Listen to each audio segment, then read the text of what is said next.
tab can be considered exciting, it would be the Diagnosis tab. There's a lot of things that happen on that tab at the end of the patient visit that for us seems to be pretty exciting compared to some of the others.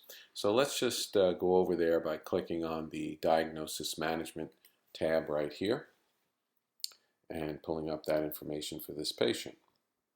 So starting at the top, you notice there's 3 tabs across the top. The first is your main Diagnosis Management tab. The second is what's called Additional Information. And then the third is Risk of Complications, Morbidity, or Mortality. And these tabs, these 2 last tabs are there mostly for documentation and guidelines compatibility. So we'll spend most of our time here. When the patient is done with their examination, of course, we're going to type in the diagnosis that the patient has, up to 4 diagnoses for now.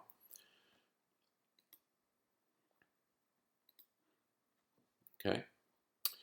And after we put in the diagnosis, of course, we can put in our plans, and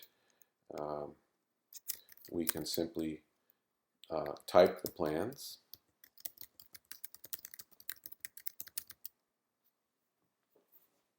Okay. And after we put in our plans, there are a number of things over here on the right that may be interesting to us. For example, we can start with referring the patient out. So if we're going to be referring the patient to another doctor or facility, we can record that here simply by clicking, and the referral out box will come up.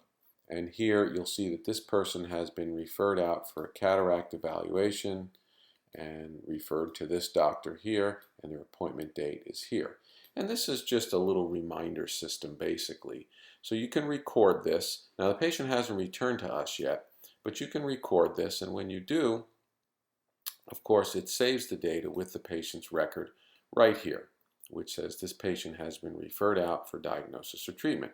This is just a reminder to let us know that we should keep a watch on this patient. Now in the reports section, I'm just going to click on reports. In the reports section, there is a report called Referral Report. So if you pull up this report, there's no particular time span for this. It will have listed every patient that's been referred out to another doctor, the date they were referred, and for what reason they were referred. And this way, it makes it easy for us to keep track of where we're sending our patients and are they being returned to us. I think that's important as optometrists to know that information.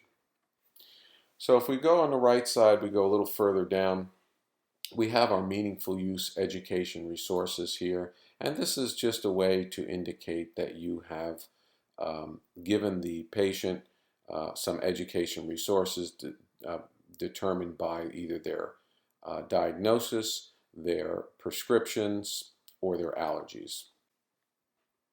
And that will help you to comply with meaningful use.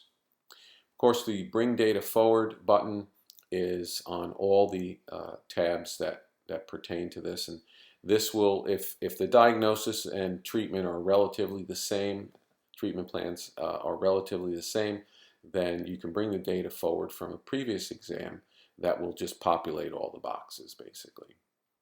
Lab orders we'll go over in another tutorial. Health reports have to do with meaningful use, and of course if we click there, we'll have a number of options for producing health reports, problem lists, allergy lists, medication lists. And these are all to comply with meaningful use stage 1. Quick reports is where I spend most of my time. There's 5 reports here that will take care of about 90% of your letter writing. These reports are 1 page long. They're easy to produce. Generally, you can produce them with the patient in the chair as you're doing your closing remarks of the exam. Basically, I'm telling patients that we are going to be producing a letter that you can take to your a medical doctor, or I will mail it to your surgeon, or we can get it to the school nurse. And this way, you can produce those very quickly, very easily. The RX button is exactly that. It's when you need to prescribe a pharmaceutical agent for this patient. And we can pick one here. We'll pick Tobradex. And we can prescribe this medication for the patient.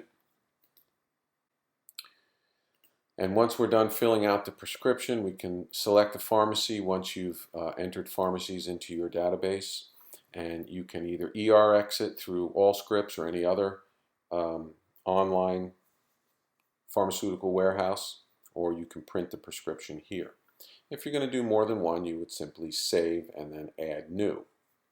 In addition to that, you'll see that there's an active medication list right here that is always displayed, and it's a never-ending list. So you'll always be able to see what medications you've prescribed for this patient and frequency and when it was discontinued. So if this patient calls and says, you know, it's been 6 months since I've been in the doctor's office and I need a refill on my prescription, well, all the technician has to do is click the refill box here. And what that does is it records that this medication needs to be refilled. So if we go back to the home screen, you'll see in the lower right-hand corner in the refill request box that this patient has requested a refill for Alpha-GAN P on this particular date. And if we click here, it'll simply open that patient's record and go to that patient so that the doctor can refill the prescription. To refill a prescription, all you have to do is click on the RX button.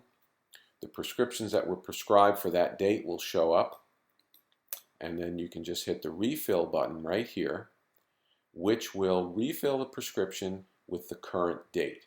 And then you can either ERX it or print it out for the patient.